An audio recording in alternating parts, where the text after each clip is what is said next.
স্বল্প টাকায় টোটো রেজিস্ট্রেশনের দাবিতে টোটো চালকদের বিক্ষোভ। শুক্রবার রাজগঞ্জ বিডিও অফিসের সামনে বিক্ষোভ দেখায় জলপাইগুড়ি জেলা ই রিক্সা চালক ইউনিয়নের সদস্যরা।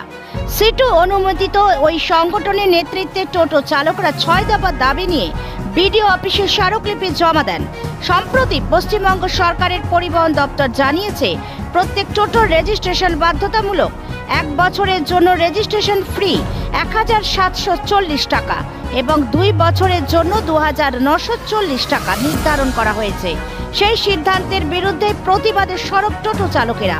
বিক্ষোভকারীদের দাবি, এককালীন সর্বোচ্চ 300 টাকাতেই TTEN পোর্টালের মাধ্যমে সব ই রিক্সা বা টোটোর রেজিস্ট্রেশন সম্পন্ন করতে হবে। ই রিক্সা ও টোটোর মধ্যে ভেদাভেদ করা যাবে না। পাশাপাশি শোরুম থেকে রেজিস্ট্রেশনের নিয়ম বাতিল এবং রেজিস্ট্রেশনের সময়সীমা আরও 6 মাস বাড়ানোর দাবি জানান তারা। এছাড়াও টোটো চালকদের সরকারি স্বীকৃতি, সামাজিক মর্যাদা এবং নতুন টোটো কেনার জন্য সহজ শর্তে ভর্তুকিযুক্ত সরকারি ঋণের দাবিও জানানো হয়েছে। Bureau report, news 24 Bangla live. আপনারা জানেন যে টোটো নিয়ে রাজ্যের পরিবহন দপ্তর একটা কালা সার্কুলার জারি করেছে। যে সার্কুলারের পর থেকে সারা রাজ্য জুড়ে প্রতিদিন, আজকেও বোধহয় 50টা জায়গায়, পশ্চিমবঙ্গের 50টা জায়গায় ধর্মঘট হচ্ছে। রাস্তায় আছেন টোটো চালকরা, কোথাও বিডিও অফিস, কোথাও ব্লক অফিস, কোথাও ডিএম অফিস ঘেরাও হচ্ছে প্রতিদিন। ফলে টোটো চালকদের ভাতে মারার একটা চক্রান্ত হয়েছে। যেভাবে টোটো চালকদের থেকে বিভিন্ন শোরুমগুলো এবং সরকার তারা টাকা লুট করার একটা ফন্দি এঁটেছে। ফলে আমরা পরিষ্কার আমাদের যেটা দাবি যে টোটো আর ই রিক্সাকে আলাদা করা যাবে না। অনেক টোটো চালক বোঝেই না যে কোনটা টোটো কোনটা ই রিক্সা, তারা এখনও জানে না। কারণ যখন এই টোটোগুলো বিক্রি হয় বা ই রিক্সা বিক্রি হয়, তাদের কিন্তু শোরুমগুলো জানায়নি যে তোমার এটা ই রিক্সা, তোমার এটা টোটো। ফলে তারা জানে না। ফলে টোটো ই রিক্সাকে আলাদা করা যাবে না। আমরা বলেছি সর্বোচ্চ এককালীন 300 টাকায় এই গাড়িগুলিকে রেজিস্ট্রেশন করতে হবে, টোটো হোক আর ই রিক্সা।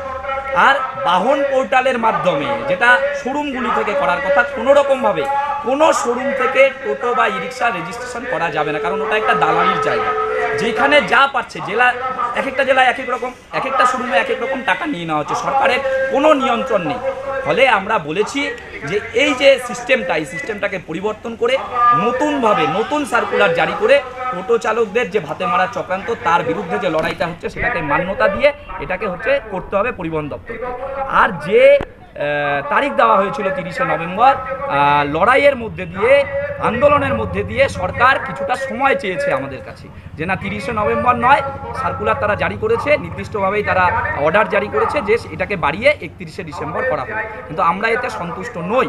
তারা টাকা কমানোর কথা সেই সার্কুলারে বলেনি। ফলে যে পরিমাণ টাকা নেওয়া হচ্ছে সেটাকে 300 টাকায় আনতে হবে। টোটো ই রিক্সাকে আলাদা করা যাবে না। শোরুম থেকে কোনো টোটো রেজিস্ট্রেশন করা যাবে না। রেজিস্ট্রেশনের সময় কোনো ইলেকট্রিসিটি বোর্ডের নাম্বার, ব্যাংক অ্যাকাউন্টের নাম্বার নেওয়া যাবে না। এবং এই দাবিতেই যে লড়াইটা শুরু হয়েছে সেই লড়াইটা চলবে। দাবি পূরণ না হলে কি ব্যবস্থা? দাবি পূরণ না হলে তো আমরা বলেই রেখেছি যে এই যে লড়াইটা হচ্ছে সেই লড়াইটা হবে।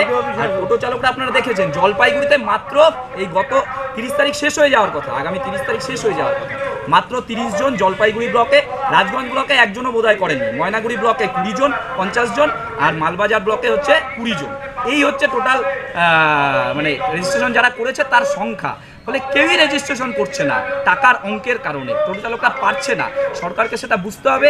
এখান থেকে টাকা আদায়ের যে পরিকল্পনা, প্রতি বছর বছর ইন্স্যুরেন্স, তারপরে হচ্ছে ড্রাইভিং লাইসেন্স বাবদ, ট্যাক্স বাবদ একটা পরিকল্পনা সরকার করেছে।